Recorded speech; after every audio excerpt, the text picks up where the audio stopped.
Je suis une paillette et j'ai goûté à une autre vie.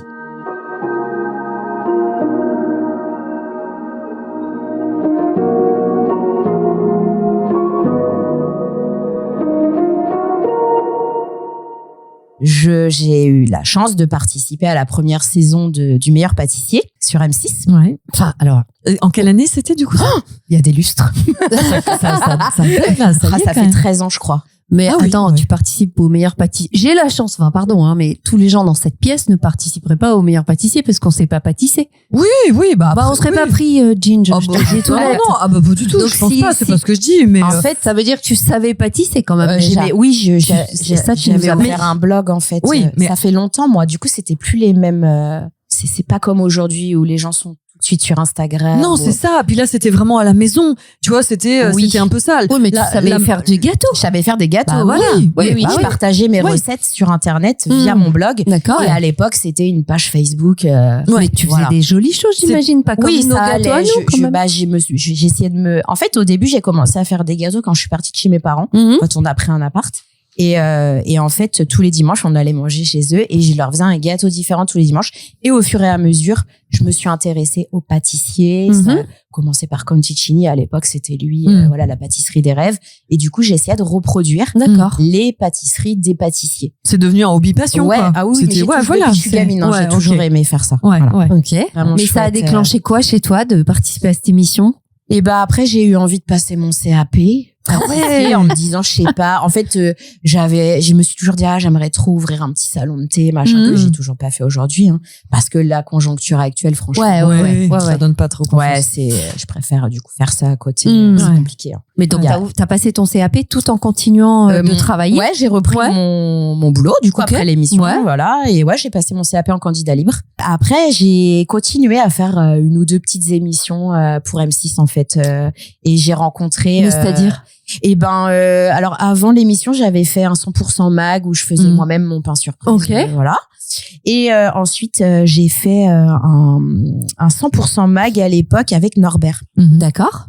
Avec Norbert. Où il faisait... Le Norbert que tout le monde connaît. Norbert voilà, c'est pas notre pote, c'est Norbert. Norbert. Voilà. Et du coup, c'était comment faire aimer à vos enfants, faire manger à vos enfants ce qu'ils détestent. D'accord. Du coup, j'étais partie avec mes filles. Et du coup, c'était des tagliatelles de courgettes à la carbonara. Enfin voilà, on s'est rencontrés comme ça. Et on a bien sympathisé. Et il me dit, j'ai envie d'ouvrir un resto. Est-ce que ça te dirait, t'es pâtissière, d'être ma chef pâtissière? Mais on s'entend bien, en fait. On match tout de suite. Il est gentil, Norbert. Le Norbert que vous voyez à la télé, c'est le même dans la vie. Oui, mais enfin, il est gentil. Oui, mais soit. Oui, mais de là à te proposer. Mais il est comme ça, Norbert. Dans son resto, il y a quand même une marche. Mais après, j'étais sur les réseaux, donc il avait accès à ce que je faisais, en fait. Donc voilà. Ouais, mais on se dit, ce mec-là est tellement dans des sphères où il côtoie on buvait un café, en fumant une clope dehors. Enfin voilà. Donc ok. Et on se revoit sur un autre tournage. Mais toi, tu lui dis quoi quand il te dit ça? Je lui dis pourquoi pas, mais sur le moment, voilà quoi. Moi, je suis assistante sociale. Et est-ce que tu y crois sincèrement, ou est-ce que tu dis il a dit ça pour être sympa, quoi? Il m'a dit, je t'oublie pas. Voilà, c'est en train de se faire, je te recontacterai. Ok. On se recroise sur un autre tournage. À l'époque, Norbert et Jean le défi là, et c'était spécial LMP. Donc le meilleur pâtissier. D'accord. Moi, j'étais en train d'essayer de me dire, attends, hashtag LMP, c'est le meilleur pâtissier. Ok. Du coup, j'y vais. Et là, il m'en reparle en fait. Ah ouais. Il m'en reparle. Il me dit tu te rappelles? Ok. Et en fait, il m'a recontacté. Il t'a pas lâché, quoi. Non. Non, c'est vraiment quelqu'un. Mais t'y es allé? Ouais, j'y suis allée. Donc, d'accord. Ouverture d'un resto. Mais moi, je connais rien. Bah oui. Et puis, j'arrive dans ce milieu où Norbert, entre guillemets, m'impose. Voilà, j'ai ma chef, c'est elle. Voilà. Mais elle a jamais rien fait, monsieur Norbert. Monsieur Norbert. Exactement, elle fait des gâteaux. Elle fait des gâteaux chez elle. Chez elle, vous êtes bien mignon, mais voilà. C'est pas la même chose. Oui, on a vu sa tête dans donc je passe par tous les états, bien le stress, l'excitation, la nouveauté, le challenge, voilà. La trouille. Mais j'y vais, quoi, parce que quand je commence par un truc, j'y vais. Tu nous l'as dit, voilà. jusqu'au boutiste. Voilà. Je rencontre le patron, voilà, celui qui met les fonds dans l'ouverture de ce resto. Voilà, il me dit ok, d'accord. Et lui, il s'y connaît. Il avait déjà un resto avant. Enfin voilà. Il sait de quoi il parle. Il sait de quoi il parle. Donc, je pense qu'il doutait. De toute façon, je l'ai su après, forcément. Mais à sa décharge, je le comprends. Oui, bien sûr, bien sûr. Je le comprends, c'est normal. Il doutait, je doutais aussi. Donc, voilà. Donc, il me prend dans son petit resto à Puteaux et il me fait faire commencer là-bas. Et je pense en demandant à l'équipe, allez-y. Ouais, mettez-la à mal. Allez-y. Paquet pour voir si elle va être capable de si elle tient, tenir la si route. elle est, ouais. Sauf que c'était dur. Hein. D'ailleurs, aujourd'hui, c'est devenu mes potes, les 2 chefs qu'il y avait à l'époque. Ah ouais. Ouais, ils m'ont fait. J'ai morflé. T'as eu un bizutage, quoi, finalement. Ouais, on peut appeler ça comme ça. Et puis, c'est le milieu de la restauration. C'est quelque chose. Hein. Ouais, ceux qui ont travaillé là-dedans ou travaillent encore dedans, ils savent. Hein. C'est Et pas encore tendre. plus quand t'es une femme. Et encore plus quand tu sors de nulle part. Que t'as pas de formation. Que t'as fait une petite émission. Je me prenais pas pour la pistonnée de la télé, n'importe quoi. Alors comme ça, c'est pas du tout ma personnalité. Je suis pas quelqu'un qui est arrivé avant d'arriver. Enfin, voilà. Du coup, voilà, ça a été dur. Et t'as relevé ce premier défi. Ouais, puis le premier jour, tiens, voilà, je te mets tout ce que t'as à faire sur le frigo au marqueur. S'il écoute, un jour, il va se marrer. Hein. Et c'est moi qui ai quasi tout fait. Hein. Et ça veut dire, le resto, il était blindé tous les midis. Wow. C'était un resto à plutôt connu, avec une très bonne réputation. J'ai lancé, et franchement, c'était dur, mais voilà.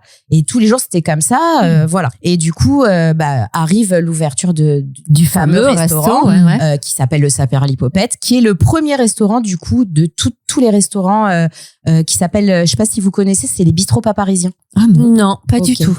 Du coup, ça a commencé par le Saperlipopette, en fait. Okay. Et du coup, Norbert, ça va être un petit resto 60. Après, j'entends 80 couverts. On va limiter à 80 couverts. Sauf que ça marche tellement qu'on arrive vite à 150 couverts par service. Oh là, on est 4 en pâtisserie. Hein. Je suis pas toute seule, Dieu merci. Mais moi, je sais pas c'est quoi la mise en place. Oui, bien sûr. Comment réfléchir à combien il faut d'éclairs et combien il faut de tarte citron. Les stocks et tout ça. Ouais, tout ce qui est.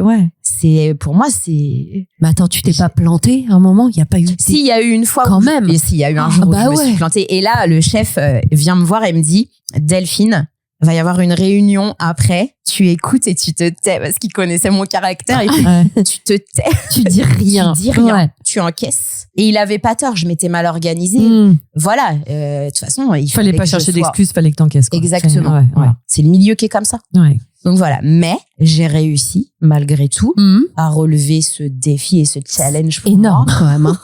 Qu'est-ce qui fait que ça s'arrête? Et en fait, le décès de mon père, qui est très brutal.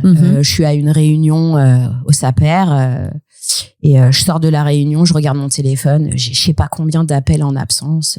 Voilà, j'ai mon ex-mari au téléphone qui me dit dépêche-toi, appelle ta mère. Il s'est passé quelque chose de grave et du coup là, j'entends le vocal de ma mère qui hurle en me disant que mon père est mort. Ouais. Donc sur ma boîte, sur mon répondeur. Et du coup, William me ramène en Normandie et en fait, je sais pas, mais finalement, je sais pas. C'est mon chéri en fait qui a démissionné en premier. Ah oui. Ouais, en fait, il est décédé un 4 décembre. Du coup, en plus le mois compliqué avec les fêtes et tout. Et donc on fait Noël avec ma mère. Et en fait, lui le 26, il retourne au boulot puisque c'est un samedi cette année-là. Je m'en rappelle encore et en fait, il m'appelle le soir et il me dit écoute, j'ai démissionné. Et il t'en avait pas parlé avant? Ok. Mais je lui dis ok, d'accord. Et moi, du coup, quand j'arrive le lundi matin, le chef me dit j'imagine que toi aussi. Bah oui, c'était évident. Moi, il part, je pars. On se l'était toujours dit de toute façon. Demain, il y en a un des deux qui part. C'était tellement dur. C'était grâce à lui que je tenais le coup. En fait. Oui. C'était voilà. C'était ton pilier dans la cuisine. Ouais. Quoi. Ah oui. Mais t'avais quand même dans un petit coin de ta tête que tu ferais pas ça. Je savais pas. J'avais pas envie de me poser de questions. Ok. Tu vivais le truc au jour le jour. Je vivais le truc et j'y verrais bien. Ouais. Du coup, il fait ça. Du coup, je Mais leur pourquoi dis il a fait ça, lui? Parce que je pense que la mort de mon père, ça a déclenché des choses. Quand on est en cuisine, on fait que ça. Ouais, on tu fait oublies que le ça. reste. Et quand on n'est pas en cuisine, on se repose, on dort parce qu'on est tellement crevé, fatigué. Bien sûr. Quand il y a des coupures, on fait la sieste. Moi, des fois, je me réveillais, je pleurais tellement j'étais fatiguée. Donc, on se rend pas compte à quel point c'est un métier. C'est un métier très, très difficile. Ouais. Faut vraiment être passionné. Ouais, bien sûr. Oh, oui. Et pas que, malheureusement. Parfois, la passion, ça ne suffit pas et c'est encore plus frustrant, quoi. Et du coup, je pense que il est comme ça. Il est très philosophe, entre guillemets. C'est quelqu'un qui se remet beaucoup en question et qui sait qu'on n'a qu'une vie aussi. On a un peu la même philosophie, de la vie. Hein. Nous, on se dit toujours, en fait, où qu'on soit, on sera heureux parce qu'on est comme ça et on profite de la vie, en fait. On se dit souvent, faut pas chercher toujours plus. Oui, il faut être heureux avec ce qu'on a. Et voilà. Du coup, il s'est dit, la vie est courte. Ouais. Et là, on est en train de faire ça. lui a mis un truc de. Du coup, par contre, quand il prend une décision, c'est radical. Lui aussi. Ok. Lui aussi. Il est comme ça. Du coup, je démissionne, on fait notre préavis. Et puis on s'en va et il vient s'installer avec moi en Normandie. Mais avec quelle idée professionnelle en tête? Lui, il est en cuisine encore.